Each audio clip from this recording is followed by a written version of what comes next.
Land surveyor Pintu YouTube চ্যানেলে সবাইকে স্বাগত জানাই। আজ আমি আরএস পর্চার আনা গন্ডা কোরা ক্রান্তি তিল যে হিসাবটা রয়েছে সেই হিসাব নিয়ে আমি আলোচনা করব। আপনাদের বলে রাখি, বর্তমান যুগে আমাদের এলআর এর হিসাব নিয়ে কাজকর্ম হয়, যেটা 90-92 সালের পর থেকে আরম্ভ হয়েছে, কম্পিউটারাইজড এখন হয়ে গেছে। সেখানে দেখবেন পর্চা বা ডিজিটাল প্লট ইনফরমেশন যেগুলো বের করা হয় সেখানে প্রিন্টেড কপি লেখা থাকে, কিন্তু তার আগে পর্যন্ত আমাদের আরএস এরই হিসাব চলতো।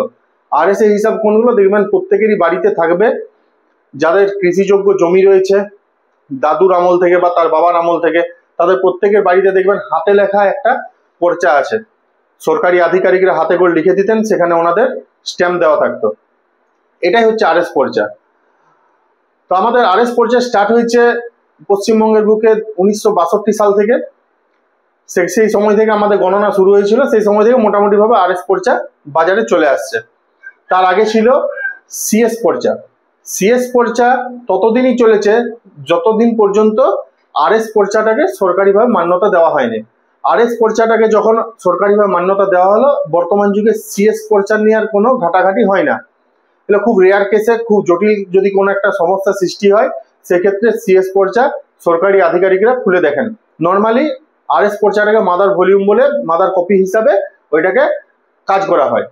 তাহলে আরএস এর হিসাব এখনো চলছে, কারণ সরকারিভাবে এখনো 100% ভাবে এলআরটাকে মান্যতা দেওয়া হয়নি। যেদিনে দেওয়া হবে সেদিনে আরএসটারও আর কোনো গুরুত্ব থাকবে না, ঠিক সিএস কপির মতো আরএস কপিটাও গুরুত্বহীন হয়ে থাকবে। যাই হোক, তাহলে বর্তমানে এখনো আমরা আরএস কপি নিয়ে যেহেতু আমাদের কাজ চলছে, সরকারি অফিসে সরকারি দপ্তরে এখনো আরএস কপি নিয়ে ঘাটাঘাটি হয়, কারণ এলআরে যদি কোনো সমস্যা বেরোয় তখন আরএস কপিটা খুলে দেখা হয়। যাই হোক, তাহলে আরএস পর্চাতে আমাদের যে হিসাবগুলো করা থাকে সেই হিসাবগুলো আমাদের অবশ্যই জানতে হবে। তো দেখবেন এইসব আনা গন্ডা কোরা ক্রান্তি তিল এই হিসাবগুলো আমাদের যখন কোনো এলআর এর সমস্যা বেরোয় সেই সময় আমরা আরএস কপি খুলি। আরএস কপি যখন খোলা হয় সেই মুহূর্তে ওখানে একটা বিশেষ সিম্বল ব্যবহার করা হয়। সেই হিসাবগুলো আমরা আজকে আলোচনা করব। তার আগে বলে রাখি, এলআর এর হিসাবগুলো কিরকম ভাবে দেওয়া থাকে। ধরুন একটা পুকুরে অনেক অংশীদার থাকে, সেই অংশীদাররা কতটা পরিমাণে শেয়ার পেয়েছেন, বা একটা কোনো গোড়া প্লট আছে সেখানে 12-15টা অংশীদার আছেন, তাহলে 12-15 জন কতটা করে শেয়ার পেয়েছেন সেগুলো নিয়ে হিসাব হয়। তো প্রথমে আমি এলআর এর কিরকম ভাবে হিসাবগুলো দেওয়া থাকে বলে রাখি। ধরুন একটা প্লট আছে 3 ডেসিমেল, নট ডিসমিল। চলতি ভাষায় কেউ ডিসমিল শব্দটা ব্যবহার করেন, বাস্তবে ওটার নাম হলো ডেসিমেল। 3 ডেসিমেল জায়গা যদি 4টা অংশীদার থাকে তাদের মধ্যে থাকে, তখন দেখবেন এলআর এর যে পর্চা আছে বা প্লট ইনফরমেশন আছে সেখানে ভাগগুলো এরকম ভাবে দেওয়া থাকে 0.01, 0.01, 0.01 আর আরেকজনের দেওয়া থাকে 0.00। আর তার পাশেই শেয়ারটা দেওয়া থাকে। শেয়ারে দেখবেন লেখা আছে 0.2500, 0.2500, 0.2500, 0.2500। এটা হচ্ছে আমাদের এলআর এর হিসাবে এরকম ভাবে দেওয়া থাকে।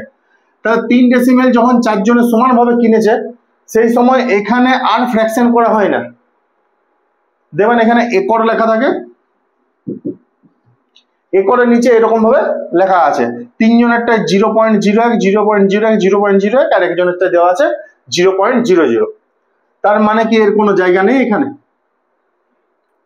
যদি আপনারা দেখে বলেন 3 ডেসিমেল 3 জন পেয়ে গেছি আর তুই 0 পেয়েছিস, মানে তোকে জায়গা দেওয়া হবে না, এটা বাস্তবে গ্রহণযোগ্য নয়।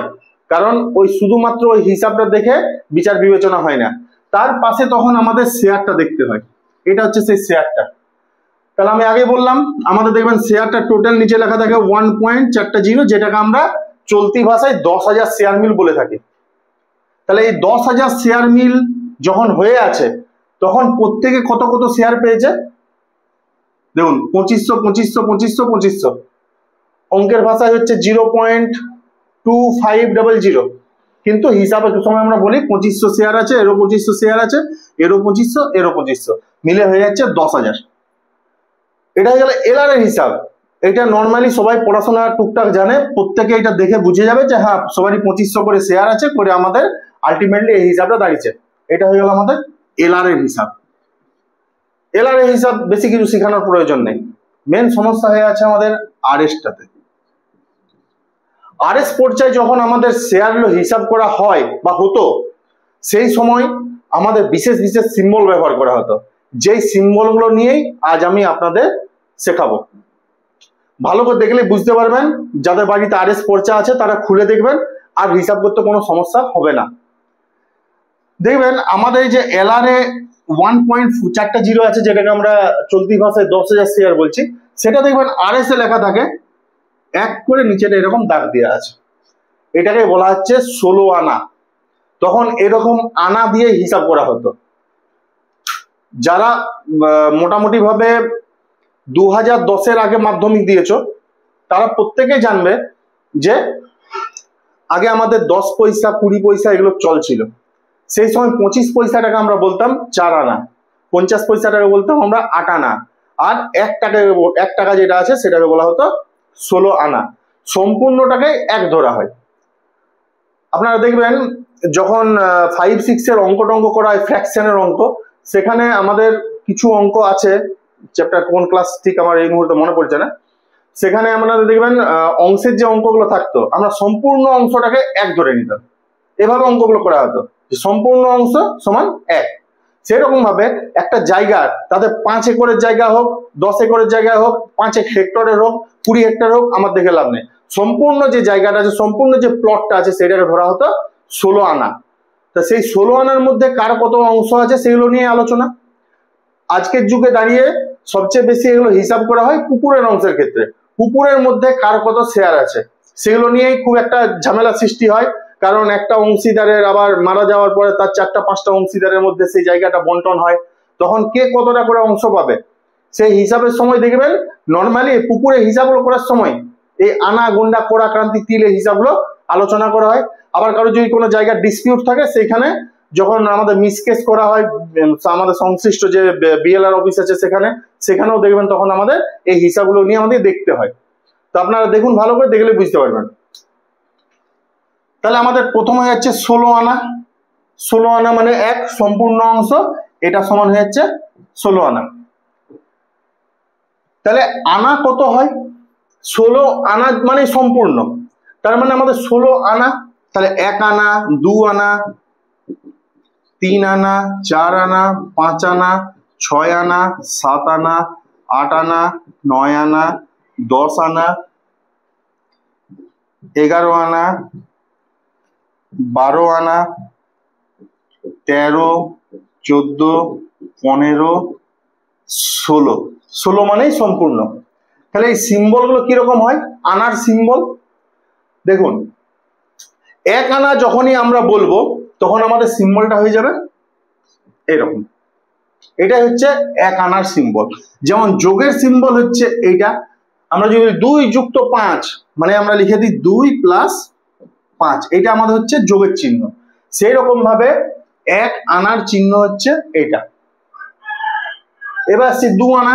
2 আনা মানে হচ্ছে এইরকম সিম্বলটা, দেখুন আরএস পর্চাতে দেওয়া আছে সিম্বল।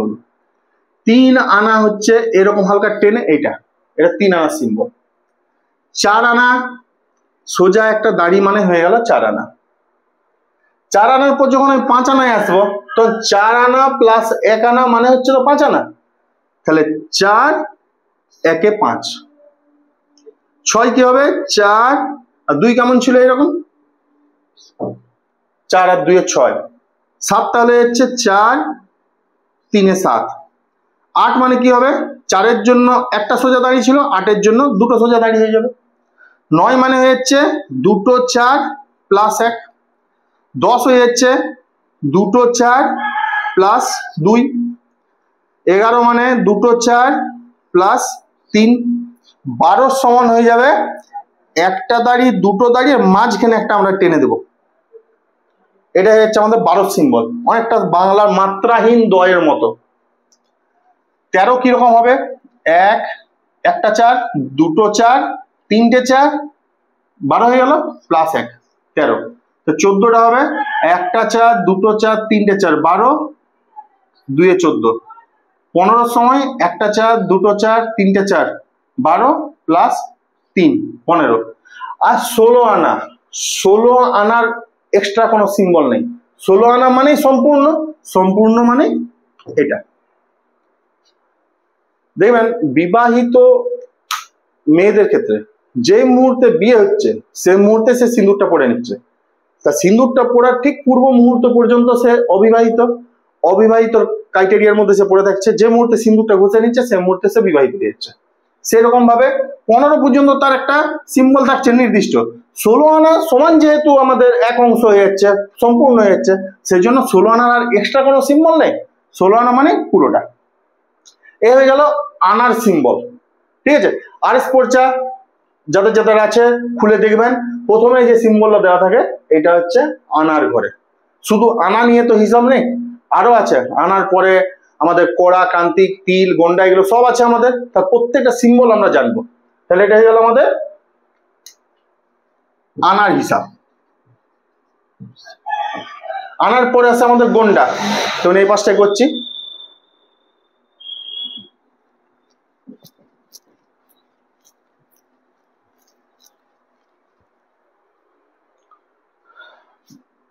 গন্ডার হিসাবটা কিভাবে হবে? গন্ডার সিম্বলটা খুব ইজি। 20 গন্ডাতে হয় আমাদের 1 আনা। তাহলে 20 নম্বর গন্ডা যখন আসবে তখন আমরা 1 আনার সিম্বলটা বসিয়ে দেবো। তাহলে 1 থেকে 19 পর্যন্ত আমাদের সিম্বলটা জানতে হবে। আমাদের গন্ডার সিম্বল খুব ইজি। বাংলায়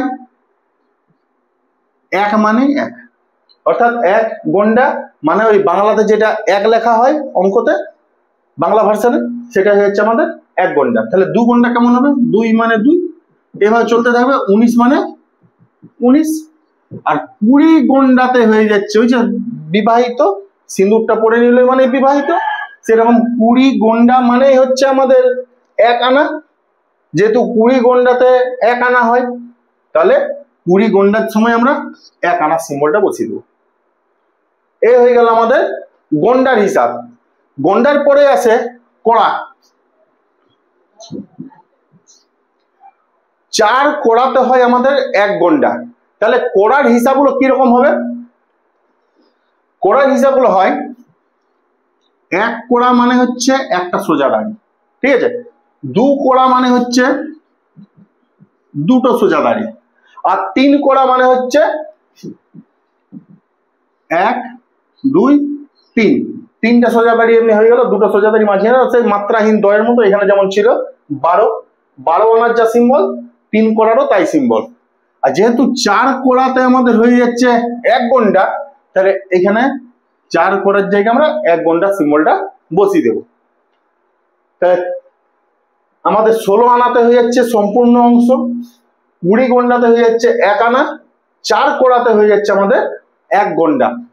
তাহলে কোড়ার পরে আমাদের আছে ক্রান্তি। যেমন ঘন্টার পরে আছে মিনিট, মিনিটের পরে আছে সেকেন্ড, সেরকম ঘন্টার থেকে ক্ষুদ্রতম একক হচ্ছে মিনিট, মিনিটের থেকে ক্ষুদ্রতম একক হচ্ছে সেকেন্ড। সেরকম আনার থেকে ক্ষুদ্রতম একক হচ্ছে গন্ডা, গন্ডার থেকে ক্ষুদ্রতম কোড়া, কোড়ার থেকে ক্ষুদ্রতম হচ্ছে ক্রান্তি। তাহলে ক্রান্তি কেমন হয়? 3 ক্রান্তিতে হয় আমাদের 1 কোড়া। তাহলে ক্রান্তি সিম্বল হলো কেমন হবে? 1 ক্রান্তি মানে একটা দাঁড়িয়ে এরকম, 2 ক্রান্তি মানে হচ্ছে দুটো, আর 3 ক্রান্তি মানেই তো 1 কোড়া। তা 3 ক্রান্তিতে যেহেতু 1 কোড়া হচ্ছে, তাহলে কোড়া সিম্বলটা আমরা এখানে দিয়ে দেবো, সোজা একটা দাঁড়ি। তাহলে এটা হচ্ছে আমাদের 3 ক্রান্তিতে 1 কোড়া। এরপর আসছে আমরা তিল। তাহলে তিলের সিম্বল গুলো কিরকম হবে? তিলের সিম্বলটা ঠিক গন্ডার মতোই। 20 তিলে হয় 1 ক্রান্তি। তাহলে 1 তিল মানে 1, 2 তিল মানে 2, এরকম ভাবে 19 তিল মানে 19, আর 20 তিল সিঁদুরটা ঘষে গেল মানে বিবাহিত। তা 20 তিল মানে হচ্ছে 1 ক্রান্তি। তাহলে আমরা এই সিম্বলটা ব্যবহার করব। এই হচ্ছে আনা, গন্ডা, কোড়া, ক্রান্তি, তিলের হিসাব। 20 তিলে হয় 1 ক্রান্তি, 3 ক্রান্তিতে হয় 1 কোড়া, 4 কোড়াতে হয় 20 গন্ডা, 4 কোড়াতে হয় 1 গন্ডা, আর 20 গন্ডাতে হয়ে যাচ্ছে 1 আনা, আর 16 আনা তো হয়ে যাচ্ছে সম্পূর্ণ অংশ। আরও বলছি ভালো করে শুনে নিন। 20 তিলে হয়ে যাচ্ছে আমাদের 1 ক্রান্তি, 3 ক্রান্তিতে হয়ে যাচ্ছে 1 কোড়া, 4 কোড়াতে হয়ে যাচ্ছে আমাদের 1 গন্ডা, 20 গন্ডাতে হয়ে যাচ্ছে আমাদের 1 আনা, আর 16 আনাতে হয়ে যাচ্ছে আমাদের সম্পূর্ণ অংশ। এবার আপনারা ভাববেন যে গন্ডার সিম্বল তিলের সিম্বল তো একই হয়ে যাচ্ছে, 1 ক্রান্তি 1 আনা সিম্বলটা তো একই হয়ে যাচ্ছে, আবার 1 কোড়া আর 4 আনার সিম্বলটা তো একই হয়ে যাচ্ছে। তাহলে আমরা হিসাবটা করব কেমন ভাবে? তো আপনারা দেখবেন আপনাদের যে আরএস পর্চা আছে সেখানে সিম্বল এইভাবে দেওয়া আছে। ধরুন আপনার ওই 16 আনা জায়গার মধ্যে ধরুন 3 একরের প্লট আছে, পুকুর তো ছোটখাটো হয় না, তা ধরুন 3 একরের একটা পুকুর আছে, সেখানে দেখবেন আরএস পর্চাটাতে আপনার যেটা শেয়ার আছে সেটা লেখা আছে এরকম ভাবে 4 আনা 3 গন্ডা 3 কোড়া 2 ক্রান্তি আর 2 তিল। তাহলে এইটাই হচ্ছে আপনার শেয়ার। তাহলে আপনার এই যে শেয়ারটা আছে তাহলে আপনি বুঝবেন কেমন করে? দেখুন, আনার পরে ঘরটা হচ্ছে গন্ডার ঘর, তারপরে হচ্ছে কোড়ার ঘর, তারপরে হচ্ছে ক্রান্তির ঘর, তারপরে হচ্ছে তিলের ঘর। তাহলে গন্ডার ঘরে তো এসে আর কখনো তিল বসে যাবে না, আবার তিলের ঘরে যেহেতু কখনো গন্ডা বসে যাবে না। তাহলে পজিশনগুলো আমাদের দেখতে হবে যে আনার পরে কে আছে। আনার পরে সর্বদা আমাদের গন্ডা বসবে, গন্ডার পরে সর্বদা কোড়া বসবে, কোড়ার পরে সর্বদা ক্রান্তি বসবে, ক্রান্তির পরে তিল বসবে। এবার আপনার যদি শুধুমাত্র 4 আনা অংশ থাকে তখন দেখবেন এইরকম একটা সোজা দাড়ি দিয়ে তারপর একটা ফুল স্টপ দেওয়া আছে পেনে করে, তারপর আর কিছু লেখা নেই, কারণ ওখানেই আপনার শেষ। তারপর আর আপনার কোনো এই গন্ডা কোড়া ক্রান্তি তিলের কোনো আর শেয়ার আপনার থাকছে না। তাহলে আপনার যেহেতু আনাতেই শেষ, 4 আনা অংশ আছে, সেই জন্য 4-এর পরে একটা ফুটকি দেওয়া আছে। আপনার যদি এবার 1 আনা অংশ থাকে তখন দেখবেন এমনি 1 আনা টেনে একটা ফুটকি দেওয়া আছে, কিন্তু তারপরেও যদি অংশ থাকে তখন এই ফুটকিটা দেওয়া থাকবে না। ঠিক আছে, এইভাবে দেখে আপনারা শেয়ারগুলো বার করতে পারবেন। যাক, ভিডিওটা খুব বড় হয়ে যাবে। আমি নেক্সট ক্লাসে এই যে আনা গন্ডা কোড়া ক্রান্তি তিল সেখান থেকে বর্তমানে যে এলার মাপ আছে, এলার হিসাব আছে, সেই হিসাবটা কিভাবে আসছে, কত ডেসিমেল জায়গা হচ্ছে ওই আনা গন্ডা কোড়া ক্রান্তি তিল থেকে, সেই সূত্রগুলো বুঝিয়ে আমি হিসাবগুলো বার করতে শিখবো। ঠিক আছে, ধন্যবাদ।